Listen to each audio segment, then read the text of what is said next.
Mais on a perdu 5-10 minutes d'épisode avec leur truc là. Ça servait à rien, j'aurais préféré voir autre chose. C'était nul en fait. C'était vraiment nul. C'était nul. Il faut pas faire ça. Hola tout le monde, j'espère que vous allez bien. Bienvenue sur la chaîne Eugene No Review, la chaîne qui fait des reviews d'adaptation de jeux vidéo en série, animée, tout ce qu'on veut, mais aussi de certaines live actions du style de One Piece, etc. Voilà, j'aime bien aussi. Et aussi de Dragon Ball. Et aujourd'hui, on va parler de l'épisode 9 de Dragon Ball Daima. J'ai beaucoup de choses à vous en dire. On va en parler, on va en discuter. Bref, j'ai beaucoup de choses à vous en dire. Donc, installez-vous, mettez-vous à l'aise. Les gars!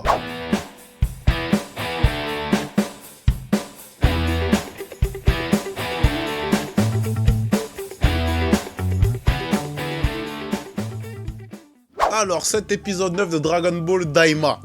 J'ai beaucoup de choses à en dire, il y a des choses qui m'ont pas convaincu, j'ai pas compris ce qu'ils ont fait, mais bon, je vous explique déjà pourquoi la review arrive un peu en retard. C'est parce que j'ai fait un live de 40 heures pour récolter des fonds pour la drépanocytose, contre la drépanocytose même plutôt, c'est un peu plus français.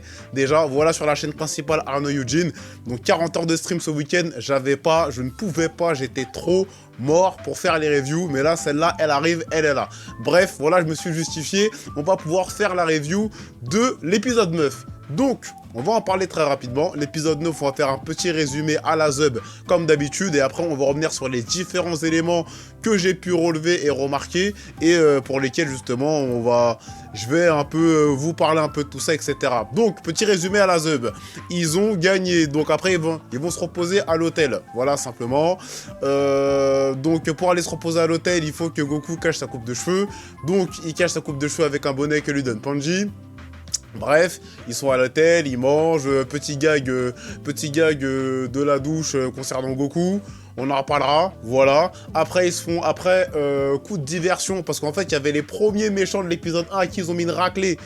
C'est l'épisode 1, je crois bien, je crois que c'est l'épisode 1, ou 2, ou 3, bref.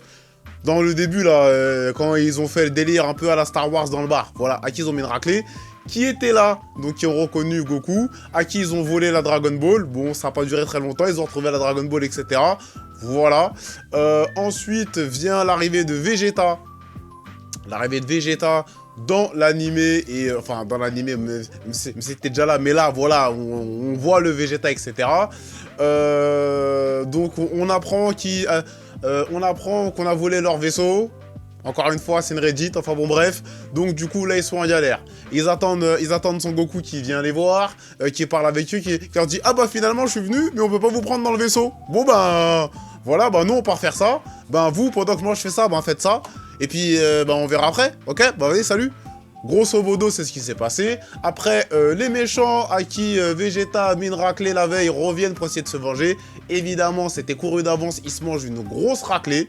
Voilà, animation stylée, franchement, animation stylée, mais on en reparlera de ça, des chara design, etc. Et à la fin, on a la révélation du nouveau Majin que Arinsu voulait créer, Majin Ku. On en reparlera aussi, voilà, on en reparlera. Et effectivement, elle lui donne pour mission d'aller récupérer la Dragon Ball du premier Tamagami. Grosso modo, le résumé de l'épisode, ah oui, et entre deux, Goma apprend ce qui s'est passé avec Goku, qu'il a récupéré, qu'il est dans le monde du Makai, qu'il a récupéré la Dragon Ball, etc. Voilà. Résumé à la Zub, mais si vous avez vu l'épisode, normalement, je suis pas loin. Voilà. Bon.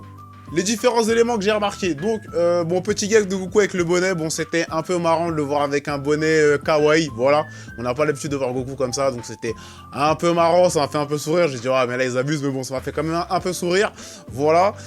Ensuite, petit gag de la douche. Quand elle lui dit, vas-y, ben, je vais te prêter les trucs. Il dit, ouais, mais moi, je porte pas de culotte de fille. Bon, ça m'a fait sourire. C'était pas hyper marrant. Mais petit gag, je pense un peu à la Toriyamesque. Donc, voilà. Vient la scène où ils se font voler la Dragon Ball. Alors ce que j'ai trouvé sympathique avec cette scène et avec cette mise en scène, c'est que en fait le plan a été réfléchi. C'est pas ils sont arrivés, ah non, ils savaient qu'ils allaient se faire allumer. Donc ils ont réfléchi, toi tu vas faire diversion, moi je sais voler, je vais récupérer le truc et voilà. Je trouve ça plutôt bien. Ça change un peu des plans classiques, un peu à la Pilaf, un peu éclaté. Voilà, là, ils ont vraiment... Même si Pilaf, il avait 2-3 plans cool. Mais là, ça change vraiment parce que c'est des ennemis lambda. Bon, Pilaf, c'est un peu le roi de ce qu'on veut, de ce qu'il veut, voilà. Mais là, on a vraiment un plan qui a été taffé. Les mecs, ils ont réfléchi. Ils ont dû se dire, bon, on n'est pas assez fort. Voilà, on va faire comme ça. J'ai trouvé ça intéressant, même si c'était pas... voilà, hyper alambiqué, mais j'ai trouvé ça intéressant. Voilà, autre bonne idée aussi de l'épisode, et en tout cas de Daima, c'est Panji qui met un traceur sur la Dragon Ball. Ça veut dire que quand même, je pense que ça va être réutilisé. Je pense, à mon avis, le Sharingan s'active, que ils vont se faire voler, vraiment voler la Dragon Ball. Vraiment, ils vont se faire voler la Dragon Ball, ou ils vont la perdre. Genre, soit après un combat, soit après, bon voilà, peut-être qu'ils vont la perdre. Et grâce à ce traceur, ils vont pouvoir aller retrouver... retrouver le lieu où elle se trouvera, ou alors pouvoir aller entre guillemets, aller faire un rematch. Genre, premier match, ils se font allumer, et après ils se font un rematch, et grâce au traceur, ils peuvent aller retrouver la Dragon Ball. Je pense que ça n'a pas servi juste comme ça. Parce que comme ça, je pense que ça peut être cool. Par contre, le truc que je trouve dommage, c'est que on a perdu l'attention. C'est-à-dire qu'en fait, ils auraient pu mettre un truc sérieux. Ils auraient pu mettre un truc un peu plus sérieux. Genre ils sont volés Dragon Ball par... je sais pas. Ils auraient pu mettre un truc sérieux. Mais voilà, ça n'a pas été le cas. Ça aurait pu être genre, putain, ils ont perdu la Dragon Ball, et en plus, le mec, il est bas de fort.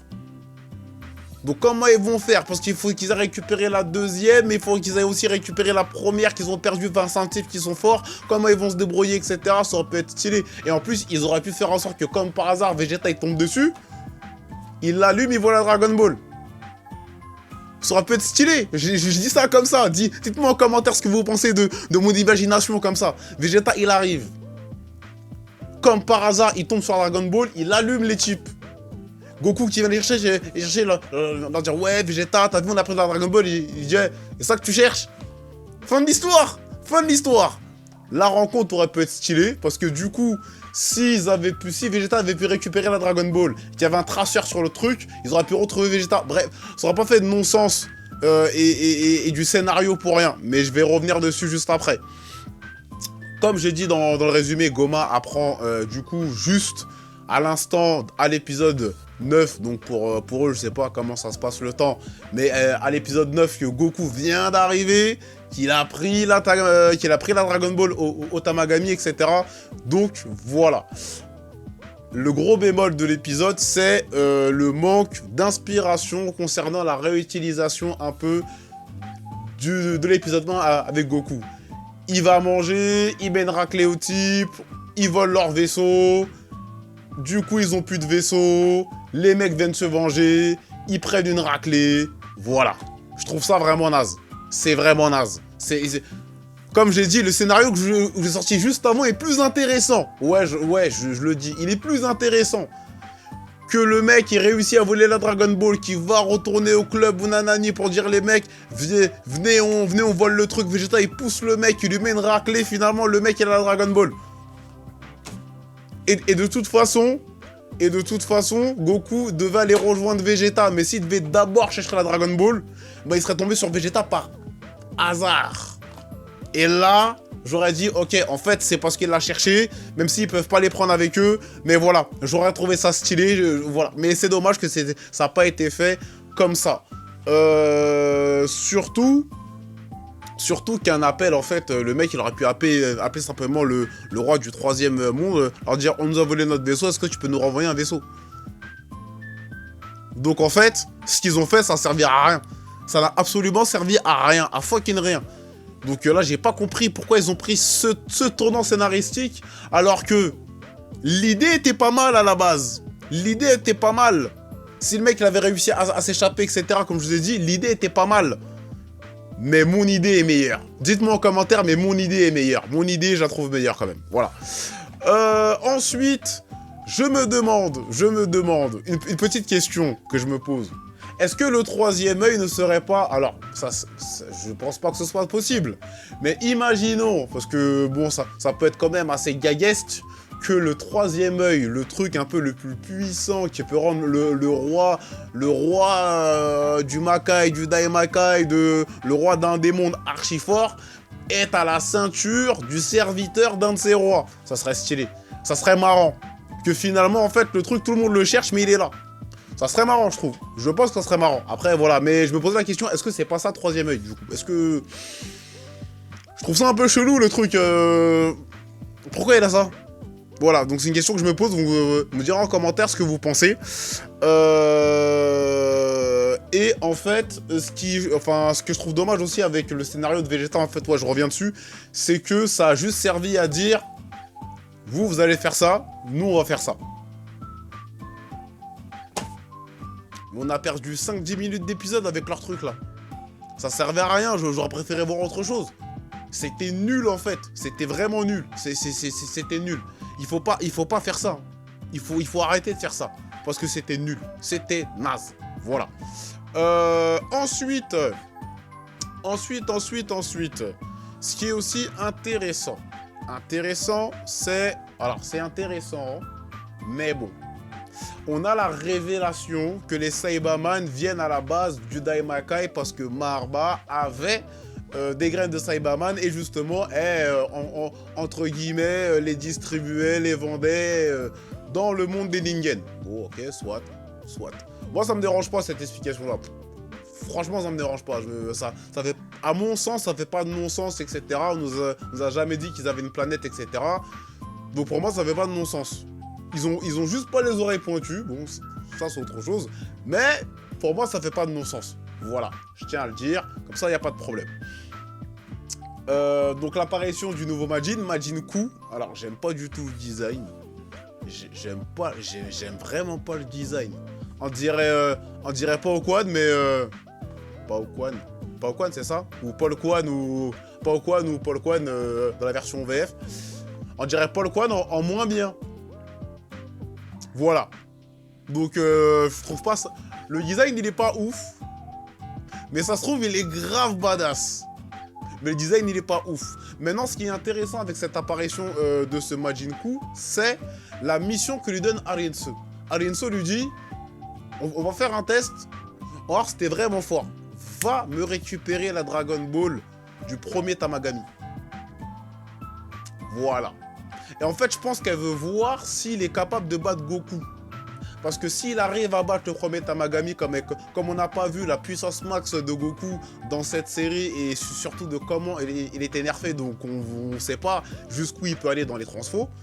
SSJ3 peut-être, je sais pas, peut-être une nouvelle transformation, je sais pas, mais il faut qu'elle soit justifiée par un truc à la con, voilà, mais bon, ça c'est autre chose. C'est ça, c'est en fait, elle va aller récupérer. Et ça, c'est un bon test, parce que s'il arrive à récupérer, du coup, cette Dragon Ball, ça veut dire qu'il est assez puissant, donc ça veut dire que le plan d'Arinsu avance, et surtout, son plan change. Parce que du coup, elle va envoyer le Tamagami récupérer la première Dragon Ball, et peut-être qu'en récupérant la deuxième, ce qui va se passer, c'est Goku va arriver, il va voir le Tamagami par terre, donc du coup, Goku va vouloir se friter avec le mec, ou Goku, il est peut-être tellement bête qu'il va croire que Majin Ku, c'est peut-être, c'est peut-être lui le Tamagami. On n'est pas à l'abri de ça. On n'est vraiment pas à l'abri de ça. Et ensuite, ça va se taper. Il va y avoir un rematch. Peut-être qu'il va prendre la Dragon Ball. Voilà. Je trouve ça intéressant que le plan d'Arenzo quand même avance. La mission qu'elle lui donne, d'aller récupérer la Dragon Ball, c'est plutôt aussi intéressant parce qu'on va pouvoir voir ce que vaut ce Majin Ku. Et à mon avis, le combat, il va être badass. J'espère qu'il va être badass parce qu'en plus, ça va être un combat où Goku ne sera pas impliqué. Où il n'y aura pas la Z-Team. Ça veut dire là, ce sera vraiment en mode les méchants ce qu'ils font. J'espère qu'il faut que ce soit aussi stylé, mais même encore plus stylé que le combat avec Goku précédemment. Là, faut que ça monte crescendo. Donc, voilà, grosso modo, ce que je pense de l'épisode et des points que j'ai relevés. Je trouve ça un peu dommage en termes de scénario, parce qu'en fait, il s'est pas passé grand-chose en vérité, même s'il y a eu des petites idées intéressantes, mais je pense qu'ils se sont foirés dans cet épisode-là, et comment la narration, elle a été faite, je trouve ça vraiment dommage. Mais absolument vraiment dommage. Voilà, c'était pas un mauvais épisode, mais je pense que c'était un des plus mauvais épisodes de Dragon Ball Daima.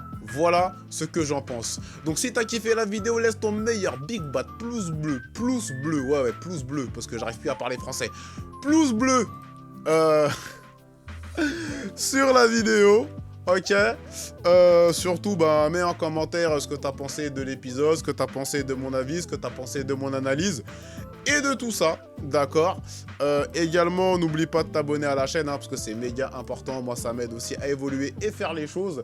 Comme je vous l'ai souvent dit, j'ai une chaîne principale sur laquelle je fais du gaming, je fais de tests, je fais des news, Haruno Yujin, Yujin no Review, ça vient de là. Voilà, donc n'hésitez pas à aller vous abonner, regardez les vidéos, regardez les streams, les rediffs, etc. D'ailleurs, on sera en stream concernant les Game Awards à partir de demain soir, 22h30 jusqu'à la fin, donc n'hésitez pas à faire un petit tour sur la chaîne principale et à vous abonner. Voilà. En tout cas, passionnons-nous les uns les autres. Malheureusement, cette semaine n'a pas été une semaine où l'épisode m'a beaucoup passionné, même s'il y avait des idées intéressantes à retenir. Voilà, la gimmick de fin, je pense que tu la connais, n'est-ce pas, les gars?